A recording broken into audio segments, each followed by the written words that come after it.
अगर आप भी भारत और बांग्लादेश के बीच सबसे रोमांचक, सांस रोक देने वाला दूसरा टी20 मुकाबला देखने के बाद खुश हैं, तो वीडियो को जरूर लाइक कीजिएगा।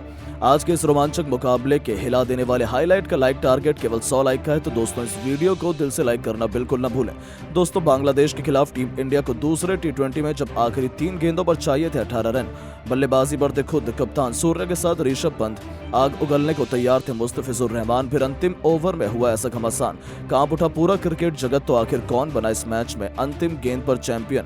दिलों की धड़कनें कई गुना बढ़ा देने वाले इंडिया बांग्लादेश के बीच खेले गए इस रोमांचक दूसरे टी20 की पूरी हाईलाइट का वीडियो हम आपको दिखाएंगे। लेकिन उससे पहले आपको क्या लगता है कि गिल, सूर्य और पंत में कौन सबसे खतरनाक बल्लेबाज है? अपनी राय नीचे कमेंट करके जरूर बताइएगा। दोस्तों, जब विश्व क्रिकेट की दो सबसे बड़ी टीमें बांग्लादेश और भारत एक दूसरे के आमने सामने हो, तब मुकाबले में रोमांच तो पहले ही अपनी सारी हदों को पार कर चुका होता है। ऐसे ही हमें एक बार फिर देखने को मिला, जहां पहले के बाद भारत और बांग्लादेश के बीच 3 मैचों की टी20 सीरीज का दूसरा टी20 मुकाबला आज मुंबई के वानखेड़े स्टेडियम में आयोजित किया गया। यहां बांग्लादेश के कप्तान नजमुल हुसैन संतो ने टॉस जीतकर पहले बल्लेबाजी करने का फैसला चुना। और यहां जब बांग्लादेश की टीम बल्लेबाजी करने के लिए उतरी, तो हमेशा की तरह उनके लिए पारी की शुरुआत लिटन दास के साथ तंजीद हसन की खतरनाक जोड़ी मैदान में आई। जहां दोनों बल्लेबाजों से उम्मीदें तो यही लग रही थी कि पहले विकेट के लिए बड़ी साझेदारी देखने के लिए मिले, लेकिन दोस्तों यहां पर तंजीद हसन के रूप में पहला बड़ा झटका बांग्लादेश की टीम को मोहम्मद सिराज ने दिया। जहां अब पहला बड़ा झटका लग जाने के बाद फिर बल्लेबाजी करने के लिए उतरे खुद कप्तान नजमुल हुसैन संतो। जहां लिटन दास और संतो मिलकर साझेदारी को आगे बढ़ा पाते, उससे पहले लिटन को 7वें ओवर की दूसरी गेंद पर रियान पराग ने बोल्ड कर दिया और यहां लिटन 16 रन बनाकर ही आउट हुए। अब ये 2 बड़े झटके लग जाने के बाद बांग्लादेश की टीम पूरी तरह से लड़खड़ा चुकी थी। ऐसा लग रहा था कि आज के मुकाबले में बांग्लादेश की टीम ज्यादा से ज्यादा भारत के आगे 120 या 100 रन ही बना पाएगी। अब यहां संतो और शाकिब अल हसन पर पूरा दारोमदार था अपनी टीम के लिए ज्यादा से ज्यादा रन बनाने का। लेकिन दोस्तों, भारतीय गेंदबाज को कहां पता था कि ये दोनों बल्लेबाज मिलकर आज अपनी टीम की किस्मत चमकाने वाले हैं। जी हां दोस्तों, हुआ ये कि संतो ने ताबड़तोड़ बल्लेबाजी अपने जैसी जारी रखी, उसी तरह का ढंग शाकिब ने भी दिखाया। जहां दोनों बल्लेबाजों ने मात्र 37 गेंदों में 72 रन की साझेदारी कर डाली थी। इस दौरान विकेट चटकाना काफी अहम हो चुका था। तभी कप्तान सूर्य ने फैसला किया कि वो गेंदबाजी पर अपने सबसे बड़े मैच विनर अर्शदीप सिंह को लेकर आएंगे और 15वें ओवर की तीसरी गेंद पर अर्शदीप ने शाकिब के रूप में तीसरा बड़ा झटका बांग्लादेश की टीम को दिया, जो कि 32 रन बनाकर आउट हुए। और उनके आउट हो जाने के बाद फिर बल्लेबाजी के लिए उतरे महमदुल्लाह। वो कप्तान संतो के साथ मिलकर साझेदारी को आगे बढ़ाते हैं और अपनी टीम के स्कोर को 160 रन के पार ये दोनों बल्लेबाज लेकर पहुंचे। इस दौरान बांग्लादेश की टीम लगातार आगे बढ़ती चली जा रही थी और दूसरी तरफ संतो का बल्ला रुकने का नाम नहीं ले रहा था। उन्होंने मात्र 40 गेंदों में भारत के खिलाफ 68 रन ठोक डाले थे। अब यहां से मैच पूरी तरह से फंस चुका था। तभी मोहम्मद सिराज ने आकर 17वें ओवर में संतो का विकेट गिराया, जो कि 74 रन बनाकर इस मुकाबले में आउट हुए। और संतो का विकेट गिर जाने के बाद भारतीय टीम को चैन की सांस आई, लेकिन महमदुल्लाह ने साथ ही बल्लेबाजों के साथ मिलकर अपनी टीम को 200 के पार पहुंचाया। इस दौरान महमदुल्लाह ने जहां 55 रन बनाए और बांग्लादेश की टीम 20 ओवर में 5 विकेट के नुकसान पर भारत के खिलाफ 223 रन बनाने में कामयाब रही। और इस दौरान भारत के लिए सबसे ज्यादा 4 विकेट मोहम्मद सिराज के नाम रहे, तो वहीं एक विकेट रियान पराग और अर्शदीप सिंह ने हासिल किए। अब दोस्तों, बारी थी भारतीय बल्लेबाजों की इस मैदान पर कुछ चमत्कार कर दिखाने की।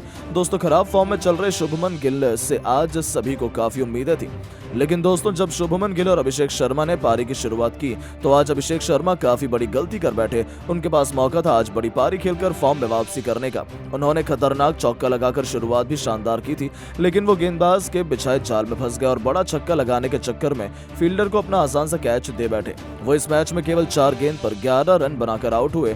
अब दोस्तों, अभिषेक का विकेट गिर जाने के बाद भारतीय टीम काफी ज्यादा दबाव में आ चुकी थी। अब अभिषेक जब आउट हुए तो बल्लेबाजी के लिए उतरे खुद कप्तान सूर्य। जहां सूर्य और शुभमन गिल पर हर किसी की निगाहें थी कि ये दोनों बल्लेबाज दूसरे विकेट के लिए कितने रन जोड़ पाते हैं। इस दौरान सब कुछ सही चल रहा था। शाकिब अल हसन के ओवर में सूर्य ने एक के बाद एक लगातार 3 गेंद पर 3 खतरनाक छक्के लगाकर टीम इंडिया को तूफानी रफ्तार से आगे बढ़ाना शुरू कर दिया था।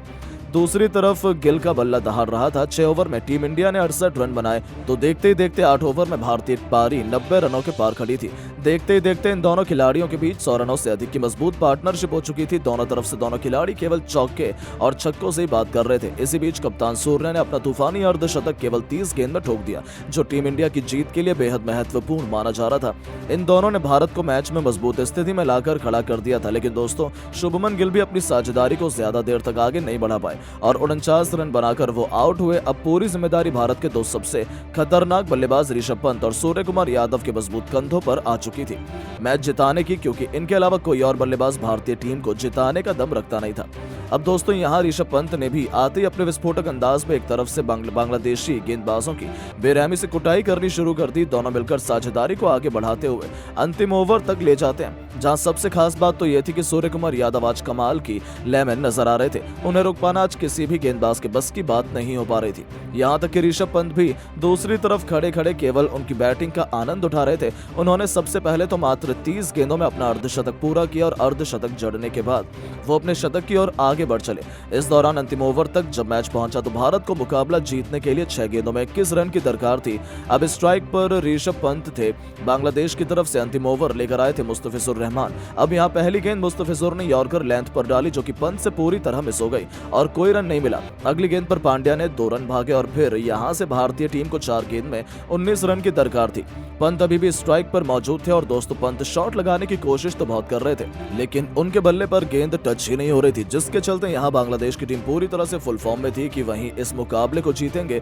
लेकिन दोस्तों जैसे तैसे करके तीसरी गेंद को लेग साइड की तरफ खेलकर ऋषभ पंत ने 1 रन भाग लिया और अब स्ट्राइक पर आ गए हमारे सबसे बेस्ट अभी तक के फिनिशर खुद कप्तान सूर्या, जहां सूर्या को 3 गेंदों पर 3 तूफानी छक्के लगाने थे और तभी भारत की टीम मुकाबला जीत पाती, क्योंकि 3 गेंदों पर 18 रन भारत को चाहिए थे। अब चौथी गेंद पर सूर्या ने सामने की तरफ छक्का जड़ दिया। 5वीं गेंद पर डीप कवर्स के ऊपर से एक और आसमानी छक्का जड़कर सूर्या ने भारतीय टीम को जीत की दहलीज पर पहुंचा दिया। अब एक गेंद शेष मात्र बची हुई थी और मैच जीतने के लिए 6 रन चाहिए थे। सूर्या बखूबी जानते थे कि मुस्तफिजुर वाइड यॉर्कर लेंथ डालने की कोशिश करेंगे और इसीलिए सूर्या ने पहले से ही अपनी आंखें जमा रखी थी और अपने बल्ले का परफेक्ट स्विंग दिखाते हुए उन्होंने डीप मिड विकेट के ऊपर से महेंद्र सिंह धोनी के अंदाज में मैच विनिंग 6 ठोक दिया, जिसके चलते भारतीय टीम के होनहार बल्लेबाज सूर्या ने इस दौरान अपना शतक तो पूरा किया, साथ ही साथ 110 रन की उन्होंने पारी खेली और अपने शतक के साथ उन्होंने भारतीय टीम को मैच भी जिताया। बाकी इस मुकाबले में ऋषभ पंत के बल्ले से 35 रन निकले। हालांकि दोस्तों हम आपको बता दें कि भारत और बांग्लादेश के बीच खेला गया ये दूसरे T20 से ठीक पहले अभ्यास सत्र का मुकाबला था, जिसमें भारतीय टीम की जीत हुई। बाकी अब आप सभी की क्या राय है भारतीय टीम की ऐसी बल्लेबाजी और गेंदबाजी को देख लेने के बाद, और आप टीम इंडिया को 10 में से कितने नंबर देना चाहेंगे कमेंट करके जरूर बताएं। और ऐसे ही शानदार खबरों के लिए हमारे इस वीडियो को लाइक और चैनल को सब्सक्राइब करना बिल्कुल न भूलें। धन्यवाद।